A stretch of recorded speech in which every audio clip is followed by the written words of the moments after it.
Nous sommes actuellement dans un mois béni, un mois exceptionnel, Ramadan, le mois du jeûne, de la prière nocturne et de la récitation du Coran. Un mois où les invocations sont exaucées, où les degrés sont élevés et où les péchés sont pardonnés. Vous vivez des instants précieux, des heures inestimables et des nuits qui comptent parmi les plus bénies auprès d'Allah. Les 10 dernières nuits de Ramadan sont le cœur de ce mois sacré, son essence, son joyau. Notre mère Aïcha, qu'Allah l'agrée, rapporte que lorsque ces nuits arrivaient, le prophète, paix et salut soient sur lui, redoublait d'efforts, passait ses nuits en prière et réveillait sa famille. Dans un hadith authentique, elle précise qu'il s'efforçait durant ces nuits bien plus que dans le reste du mois. Le prophète, paix et bénédiction sur lui, consacrait ses nuits à l'adoration, priant sans relâche, alors que dans les 20 premiers jours de Ramadan, il alternait entre prière et repos. Mais dans les 10 dernières nuits, il veillait entièrement à adorer son Seigneur. C'est durant ces nuits qu'Allah répand sa miséricorde, absout les péchés et accorde sa grâce à ceux qui recherchent son pardon. Chaque nuit, Allah descend au ciel le plus proche d'une manière qui lui convient et dit « Qui m'invoque afin que je lui exauce? Qui me demande afin que je lui donne?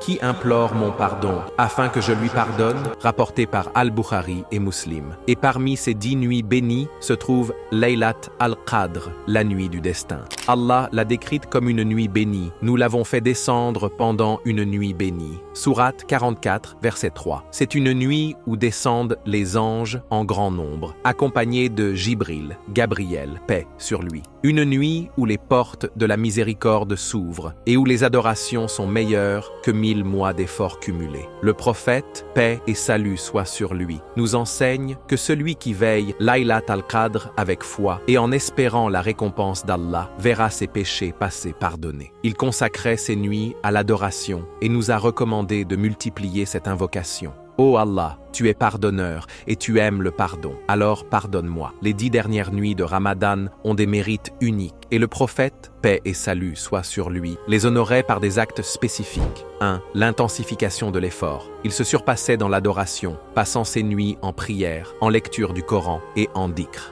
2. L'isolement en Allah, l'itikaf. Aïcha, qu'Allah l'agrée, rapporte qu'il pratiquait l'itikaf dans la mosquée durant les 10 derniers jours jusqu'à sa mort. C'est un moment de rupture avec la vie matérielle pour se consacrer entièrement à l'adoration. 3. L'optimisation du temps. Il évitait toute distraction, même celle du quotidien, pour se focaliser sur son lien avec Allah. 4. La recherche de Laylat al-Qadr. Il veillait ses nuits en prière et en invocation, conscient que cette nuit unique détermine les destinées pour l'année entière et qu'Allah y inscrit les vivants, les défunts, les heureux et les éprouvés. Chers frères et sœurs, Ramadan est un cadeau immense. Profitez de ces jours et nuits bénies, recherchez Laylat al-Qadr avec ferveur et multipliez les invocations. Comme nous l'enseigne le prophète, paix et salut soient sur lui, invoquez, ô Allah, tu es pardonneur et tu aimes le pardon. Alors pardonne-nous. Puisse Allah nous accorder sa miséricorde, nous permettre d'atteindre Laylat al-Qadr et nous compter parmi les affranchis du feu.